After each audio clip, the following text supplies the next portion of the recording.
महाभारत आदि पर्व प्रथम अध्याय भाग 1। श्री गणेशाय नमः। ओम गणों के ईश के लिए नमस्कार हो। ओम नरोत्तम नारायण नर और देवी सरस्वती को प्रणाम करके जय की घोषणा करनी चाहिए।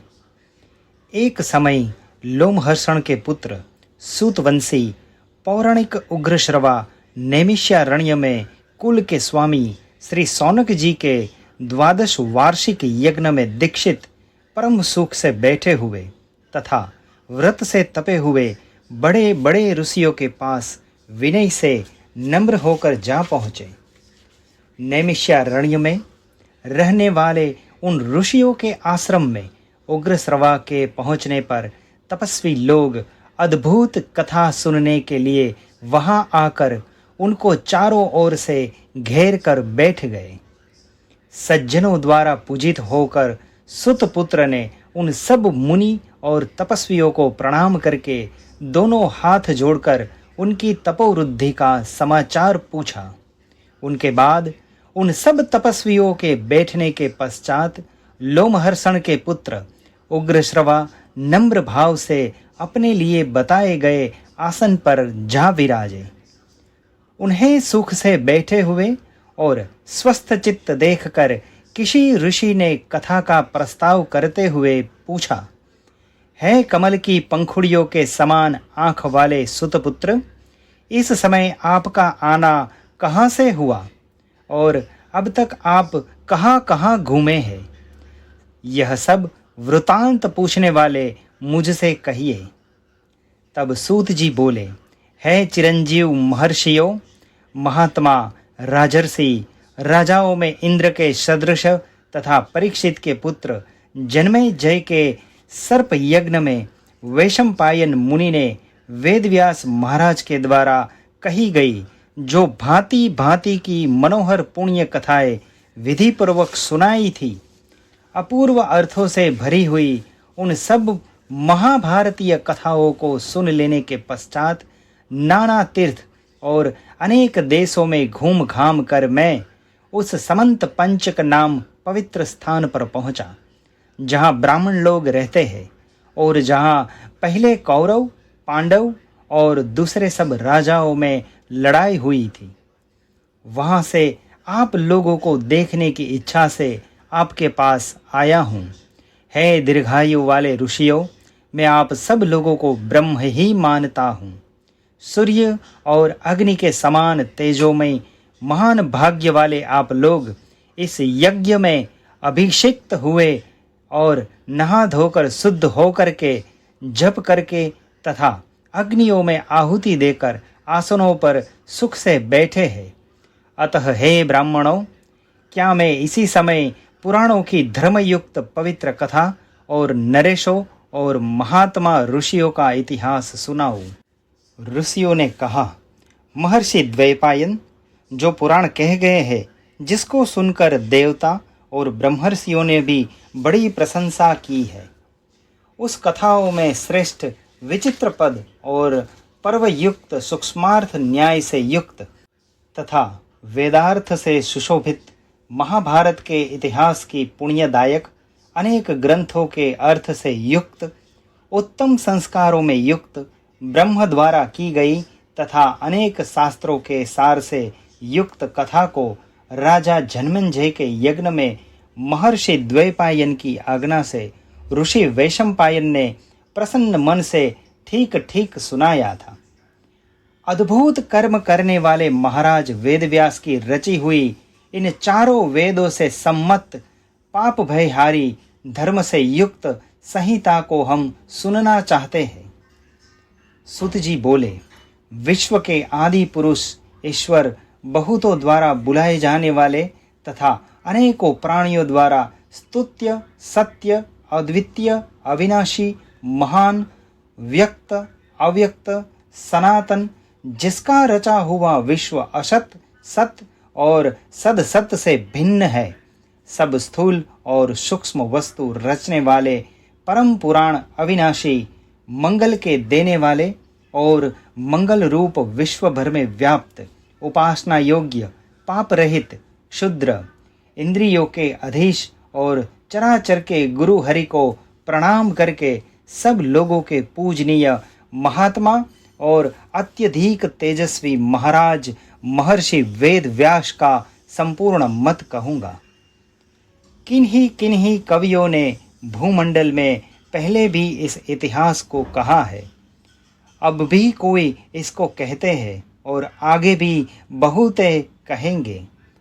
अनंत ज्ञान का देने वाला यह इतिहास तीनों लोकों में प्रशंसित हुआ है। द्विजातियों के लोग इसको संक्षेप में और विस्तार पूर्वक धारण करते हैं। यह महाभारत ग्रंथ अच्छे सुललित शब्द और दिव्य श्रेष्ठ मनुष्यों के सदाचारों से सुशोभित तथा अनेक सुंदर सुंदर छंद और वृत्तों से युक्त है, इसलिए विद्वान लोगों को यह बहुत प्रिय है। प्रारंभ में घोर अंधेरे से घिरे हुए और उजाला तथा ज्योति से बिल्कुल रहित इस लोक में जीवों का बीज रूप अविनाशी एक बड़ा अंडा उत्पन्न हुआ। सृष्टि के आदि में वह कारण रूप था। पंडित लोग उसी को महान और दिव्य कहते हैं। सुना जाता है कि जिसमें प्रकाशमय अविनाशी सनातन अद्भुत अचिंत्य सर्वत्र व्याप्त अव्यक्त कारण रूप सूक्ष्म सत्य और असत्य रूप ब्रह्म रहते हैं, जिससे सब लोगों के एक पितामह प्रभु प्रजापति ब्रह्मा देवगुरु स्थाणु मनु परमेष्ठी उत्पन्न हुए। साथ ही प्राचेतस दक्ष और दक्ष के 7 पुत्र, उनके पश्चात 21 प्रजापतियों ने जन्म लिया। वह अतर्क्य पुरुष जिसको सब ऋषि जानते हैं और विश्वदेव आदित्य वसु 2 अश्विनी कुमार यक्ष साध्य पिचास गुह्यक और पितर विद्वान तथा पवित्र ब्रह्मर्षि उत्पन्न हुए। तत्पश्चात सब गुणों से सुशोभित बहुत से राजर्षि जल द्यू पृथ्वी वायु आकाश दिशा वर्ष ऋतु मास पक्ष दिन रात्रि और सब दूसरे लौकिक पदार्थ क्रम से रचे गए। स्थावर और जंगम और यह दृश्यमान जगत प्रलय कारक के प्राप्त होने पर फिर लुप्त हो जाएगा। जैसे वसंत आदि हर ऋतु में ऋतुओं के चिन्ह प्रकट करने वाले फूल आदि फूलकर दिन पूरे होने पर फिर गायब हो जाते हैं, वैसे ही युग के आरंभ में सब पदार्थ रचे जाकर प्रलय काल में फिर नष्ट हो जाते हैं। इसी भांति सब प्राणियों को रचने और नाश करने वाला अनादि अनंत संसार चक्र विश्व में सदा बदलता रहेगा। 33 सहस्त्र 3300 और 33 देवताओं की संक्षेप से यह सृष्टि है। दिवसपुत्र बृहद्भानु चक्षु आत्मा विभावशु सविता रुचिक अर्क भानु आशावह रवि विश्ववान मह्य, यह सब अदिति के पुत्र हुए। इनमें मह्य सबसे छोटे, उनके पुत्र देवभाट और देवभ्राट के पुत्र सुभ्राट हुए। सुभ्राट के महान विद्वान और अनेक पुत्रों के जन्मदाता 10 ज्योति सत ज्योति और सहस्त्र ज्योति नामक 3 पुत्र हुए। महात्मा 10 ज्योति के 10 सहस्त्र, सत ज्योति के उससे भी 10 गुना अर्थात 1 लक्ष्य और सहस्त्र ज्योति के उससे भी 10 गुना अर्थात 10 लक्ष पुत्र उत्पन्न हुए। उन्हीं लोगों से कुरुवंश यदुवंश भरतवंश उत्पन्न हुआ। ययाति वंश इक्ष्वाकु वंश और दूसरे अनेक राजर्षि उत्पन्न हुए। सब भूत मात्र के स्थान धर्म अर्थ और काम के अनेक तरह के रहस्य, चारों वेद योग शास्त्र विज्ञान शास्त्र धर्म काम अर्थ के शास्त्र तथा अन्य अनेक शास्त्र, लोगों के व्यवहार चलाने के उपयोगी अनेक शास्त्र महाराज वेदव्यास ऋषि जानते थे। वह संपूर्ण विषय व्याख्या सहित सब इतिहास और अनेक भांति की कथाएं इस ग्रंथ में कही है। सो वही सब विषय इस ग्रंथ के लक्षण है।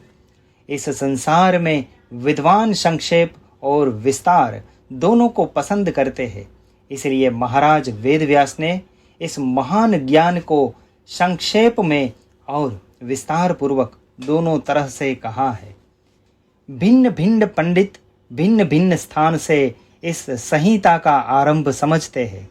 कोई कोई विद्वान इस महाभारत को मनु से लेकर, कोई कोई आस्तिक पर्व से और कोई कोई राजा उपरिचर की कथा से इसका आरंभ समझकर पढ़ने लगते हैं। ज्ञानी लोग अनेक उपायों से इस संहिता का ज्ञान प्रकाशित करते हैं। उनमें कोई तो उसकी सुंदर व्याख्या करते हैं और दूसरे कंठस्थ करके धारण करते हैं।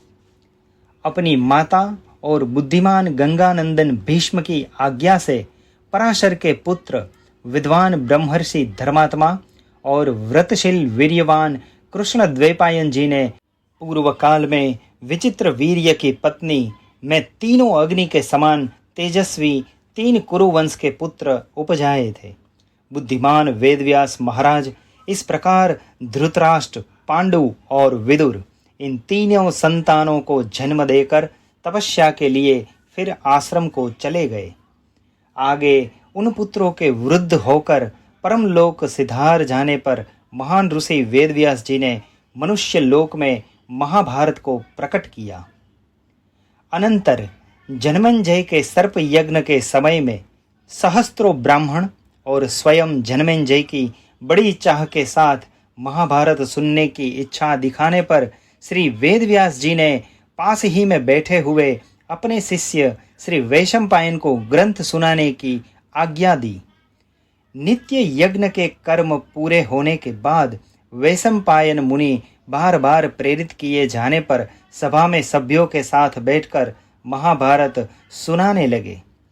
भगवान द्वैपायन ऋषि ने इस महाभारत ग्रंथ में कुरु वंश के विस्तार का, गांधारी की धर्मशीलता का, विदुर की प्रज्ञा का और कुंती के धैर्य का सम्यक रीति से वर्णन किया है। भगवान ऋषि ने श्री कृष्ण का महात्म्य, पांडवों की सत्यनिष्ठा और धृतराष्ट्र पुत्रों की दुष्टता का वर्णन किया है। 24 सहस्त्र श्लोकों में भारत संहिता रची थी। पंडित गण उपाख्यान से रहित उन्हीं 24 सहस्त्र श्लोकों ही को भारत कहा करते हैं। आगे वेदव्यास जी ने संपूर्ण पर्व और वृत्तांतों को संक्षेप्त कर 1.5 श्लोकों में अनुक्रमणिका अध्याय को रचा था।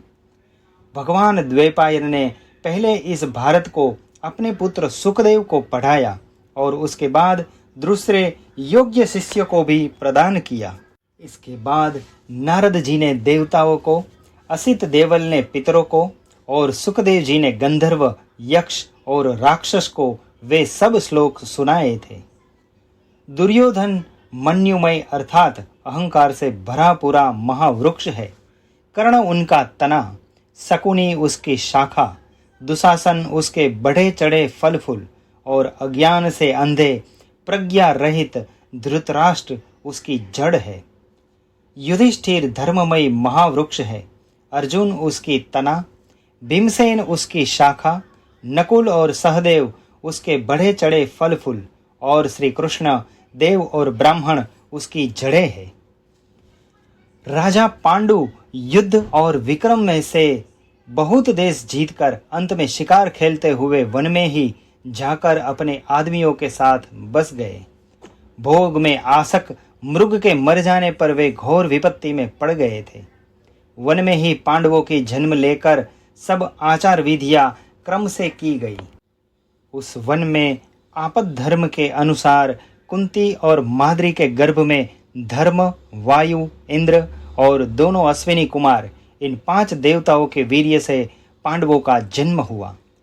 पांडव लोग पवित्र वन के भीतर बड़े बड़े तपस्वियों के पुण्याश्रय में साधुओं के सहित कुंती और माद्री के रक्षित होने और बढ़ने लगे।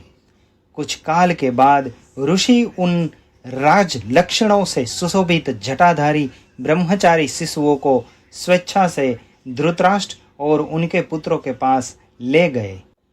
उसके बाद ये पांडुपुत्रगण तुम्हारे पुत्र, भ्राता, शिष्य और सुहृद हैं, यह कहकर मुनिगण वहां से लौट गए। इस प्रकार से पांडवों को अर्पण कर मुनियों के चले जाने पर उन्हें देख देख कर साधु कौरव लोग और नाना जाति के पूर्ववासी हर्ष से बहुत कोलाहल करने लगे। कोई कोई बोले यह पांडु के पुत्र नहीं है, कोई कोई बोले यही पांडु की संतान है।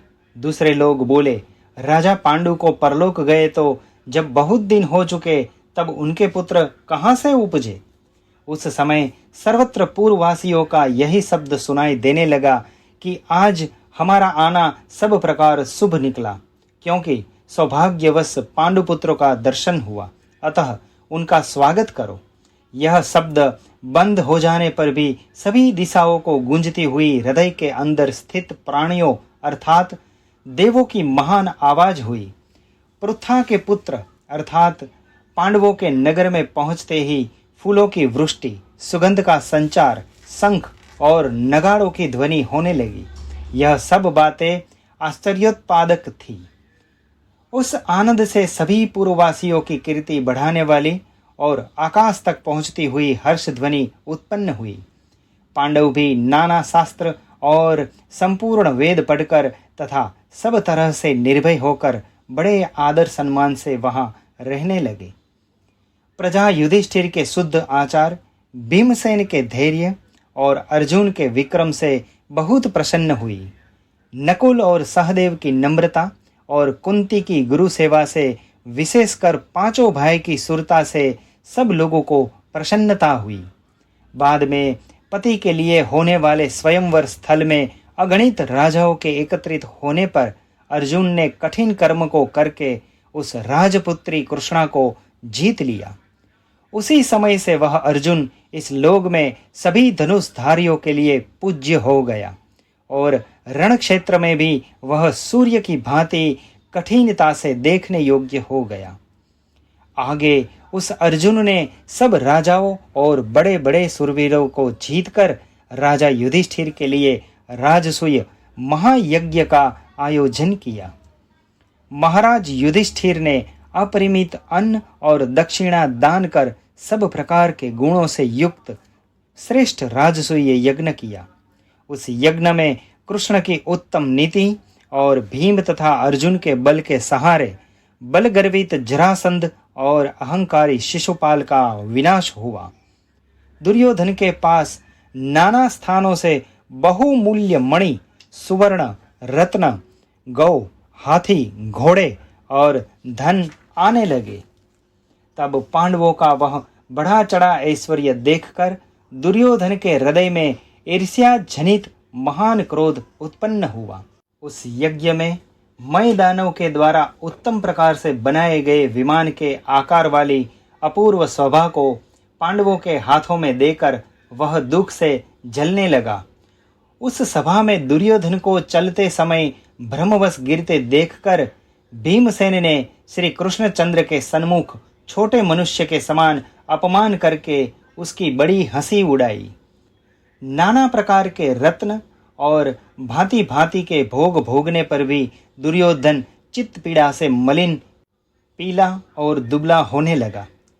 धृतराष्ट्र के निकट यह बात कही जाने पर उस पुत्र प्रेमी राजा धृतराष्ट्र ने जुआ खेलने की आज्ञा दी। यह सुनकर श्री वासुदेव कृष्ण को बड़ा क्रोध हो आया। उन्होंने बड़े असंतोष के साथ उस झगड़े में अपनी सम्मति दी और जुआ आदि भयावनी और बढ़ी हुई कुनीतियों की उपेक्षा कर दी। विदुर, द्रोणाचार्य, भीष्म और शरद्वर्त के पुत्र कृपाचार्य की बात न मानकर आपस की उस घोर लड़ाई में भिड़े हुए क्षत्रियों ने आपस में ही एक दूसरे को मार दिया।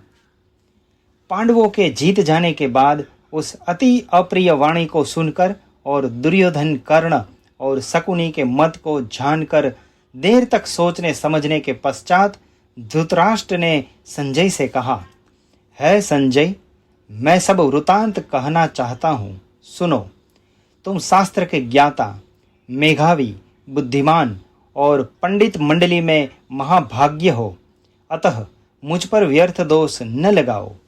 युद्ध करने के लिए कुछ मेरी सम्मति नहीं थी और न मैं कुरुओं के क्षय होने से संतुष्ट हूँ। अपने पुत्र और पांडु के पुत्रों में मैंने कुछ भी भेद नहीं किया है। मेरे ईर्ष्या और क्रोध से भरे पुत्रगण मुझको वृद्ध जानकर मेरी बात मानते ही नहीं। मैं अंधा और दीन हूँ, अतः पुत्र स्नेह से सब सह लेता हूँ। अज्ञानी दुर्योधन के मोहयुक्त होने से मैं भी मोह में पड़ा हुआ हूँ। राजसूय यज्ञ में महाप्रभावशाली युधिष्ठिर का अपार ऐश्वर्य देखकर और सभा में जाने समय उस हंसी को देखकर उसे सह न सकने के कारण और युद्ध में स्वयं पांडवों को जीतने में असमर्थ होकर तथा अक्षत्रिय के समान राजलक्ष्मी को पाने उत्साह रहित होकर दुर्योधन ने गांधार के राजा शकुनी की सहायता से कपट जुए के लिए आमंत्रण दिया।